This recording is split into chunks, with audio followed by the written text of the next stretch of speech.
नमस्कार। आज के इस चर्चा में हम एक ऐसे विषय पर बात करने वाले हैं जो न सिर्फ रहस्यमयी है बल्कि बहुत ही प्रचंड और कॉस्मिक एनर्जी से भरा हुआ है। हम बात कर रहे हैं काल भैरव के प्रचंड रूप के प्रकटीकरण की। देखिए, ये सिर्फ कोई आम पौराणिक कथा नहीं है। ये इस पूरे ब्रह्मांड के बैलेंस और एनर्जी का एक बहुत ही गहरा विश्लेषण है। सोचिए, ऐसी क्या नौबत आ गई थी कि महादेव, जो इतने शांत रहते हैं, उन्हें अपना सबसे भयावह रूप धारण करना पड़ा। तो बिना किसी देरी के चलिए इस कथा के बिल्कुल कोर में चलते हैं। जरा इस बात पर गौर कीजिए। जब ब्रह्मांड में अधर्म और अहंकार अपनी सारी हदें पार करने लगा, तब इस सृष्टि ने शिव के सबसे भयावह रूप को देखा। इस एक लाइन की सीरियसनेस समझ रहे हैं आप? ये कोई छोटी मोटी घटना नहीं थी। ये ब्रह्मांड का एक ऐसा टर्निंग पॉइंट था जब लिटरली सब कुछ दांव पर लगा था। अहंकार अपने इतने एक्सट्रीम पीक पर था कि उसने एक ऐसी कॉस्मिक पावर को जन्म दिया जिसे देखकर पूरी की पूरी सृष्टि कांप उठी थी। इस एक पल ने आगे आने वाले पूरे फ्यूचर को हमेशा के लिए बदल के रख दिया। ओके, तो चलिए इस पूरी क्रोनोलॉजी को समझते हैं।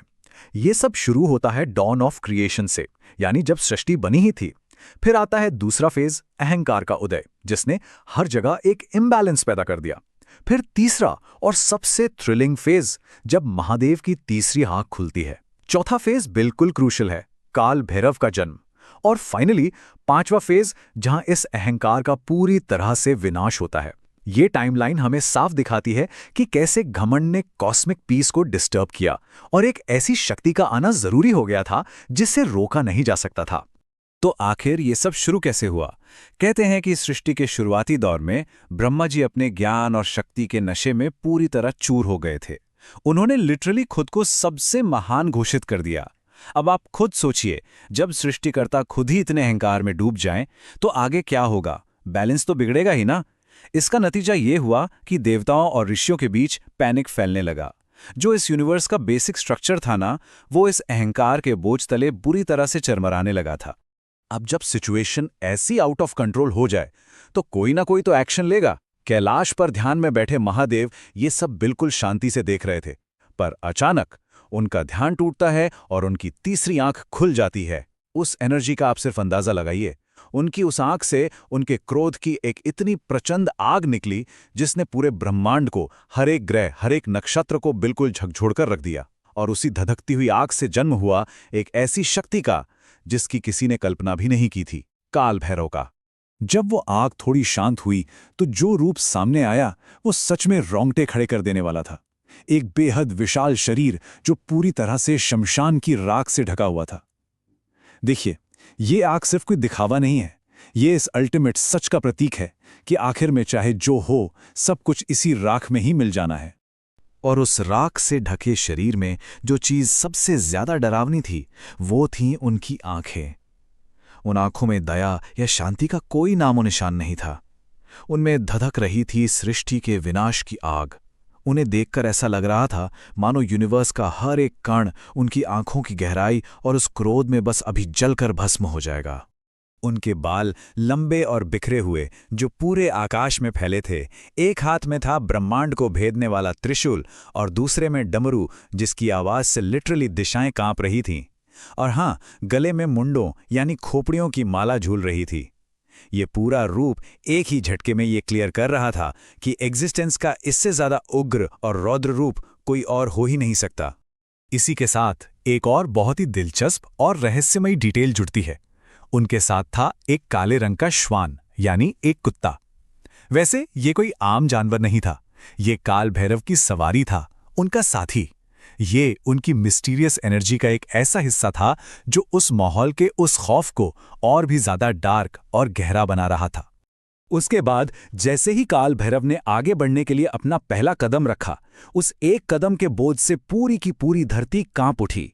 ये कोई छोटा मोटा भूकंप नहीं था, ये पूरे अस्तित्व के कांपने की आवाज थी। आसमान में बिजलियां बुरी तरह गरजने लगीं। जो देवता थोड़ी देर पहले तक ब्रह्मा के घमंड से डरे हुए थे, वो अब इस नए रूप को देखकर थर थर कांप रहे थे, क्योंकि सबको समझ आ गया था कि ये शक्ति किसी की भी पहुंच से बाहर है। फिर काल भैरव बिल्कुल सीधे ब्रह्मा के सामने आकर खड़े हो गए।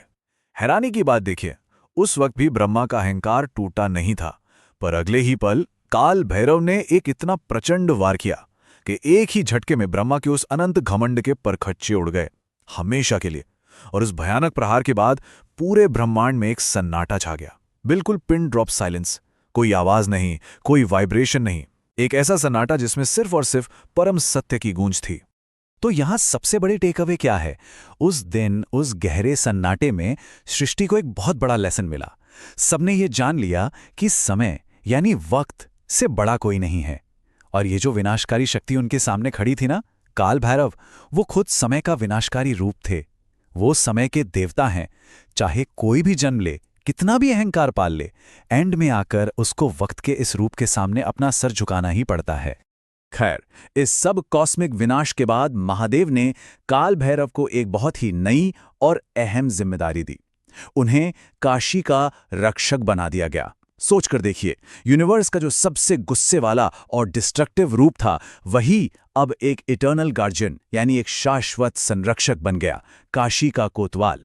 काशी में उनकी इस नई ड्यूटी को समझना अपने आप में बहुत फैसिनेटिंग है। ऐसा माना जाता है कि आज भी काल भैरव की परमिशन के बिना कोई सिंगल इंसान काशी में कदम नहीं रख सकता। वो अपने भक्तों के लिए एक अनब्रेकेबल ढाल हैं, बुरी शक्तियों को ढूंढ ढूंढ कर खत्म करते हैं। और सबसे कमाल की बात, जो लोग जिंदगी के अंधेरे में पूरी तरह भटक गए हैं ना, उनको वापस रास्ते पर लाने का काम भी वही करते हैं। और उनका आसपास का माहौल, वो आज भी उतना ही दिल दहला देने वाला और रहस्यमयी है। शमशान की वो आग जो कभी नहीं बुझती, रात का वो सबसे घना और भयानक अंधेरा, और इन सब के बीच उस सन्नाटे को चीर कर आती हुई उस डमरू की आवाज। और इस सब के ठीक बीचों बीच खड़े हैं काल भैरव, एक रक्षक बनकर, शिव का सबसे मिस्टीरियस, सबसे खतरनाक रूप, जो असल में जिंदगी और मौत के बीच का एक पुल है। ये सब जानकर एक बात तो बिल्कुल क्लियरली समझ आती है कि काल भैरव का रूप कितना कॉन्ट्रास्टिंग और बैलेंस्ड है। एक तरफ तो वो एब्सोल्यूट विनाश है, जिसने ब्रह्मा के अहंकार की पलक झपकते ही राख बना दी, पर वहीं दूसरी तरफ वो एब्सोल्यूट सुरक्षा भी हैं। अपने भक्तों के लिए वो एक ऐसी ढाल हैं जिसे दुनिया की कोई भी नेगेटिव पावर भेद नहीं सकती। ये कॉन्ट्रडिक्शन ही तो उनकी सबसे बड़ी खासियत है।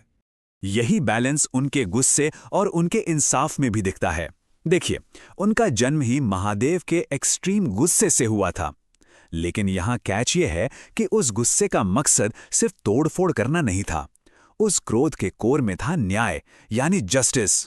वो सिर्फ वहीं वार करते हैं जहां अधर्म और अहंकार अपनी लाइन क्रॉस करते हैं।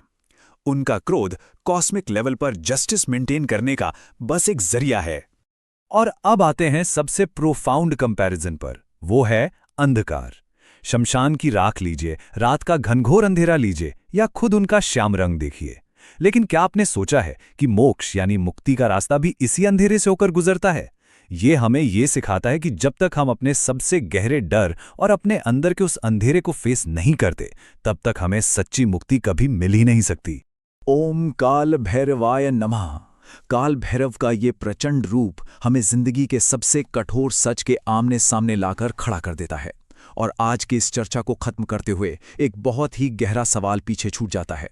क्या वाकई उस आखिरी रोशनी, उस परम सत्य तक पहुंचने के लिए हमें जिंदगी के सबसे घने अंधेरे और अपने डर से होकर गुजरना ही पड़ता है? शायद काल भैरव हमसे यही कहना चाहते हैं कि अंधेरे से भागो मत, उसको फेस करो, क्योंकि सच्चाई वहीं छिपी है।